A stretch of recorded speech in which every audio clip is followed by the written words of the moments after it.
एक चूहा एक कसाई के घर में बिल बनाकर रहता था। थोड़ी देर बाद चूहे ने देखा कि कसाई और उसकी पत्नी बाजार से थैले में कुछ लाए हैं। चूहे ने सोचा कि शायद कुछ खाने का सामान होगा, लेकिन उस थैले में चूहेदानी थी। चूहा ये देखकर डर गया। उस कसाई के घर में एक कबूतर, एक मुर्गा और एक बकरा भी रहते थे।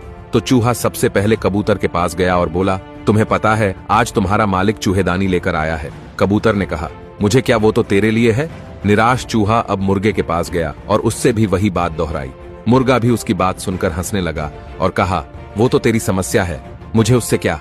अब हताश चूहा बकरे के पास गया, लेकिन बकरा भी उसकी बात पर जोर जोर से हंसने लगा और कहा, तू मुझे यह बात क्यों बता रहा है, चूहेदानी तो तेरे लिए है। अब चूहा निराश होकर कसाई के घर से भाग गया। तभी घर में रखी चूहेदानी में सांप की पूंछ फंस गई। कसाई की पत्नी अंधेरे में उसे चूहा समझकर निकालने लगी तो सांप ने उसे डस लिया। अब उसकी तबीयत बिगड़ने पर उस कसाई ने हकीम को बुलाया। हकीम ने उसे कबूतर का सूप पिलाने की सलाह दी तो कसाई ने कबूतर का सूप बनाकर पत्नी को पिला दिया।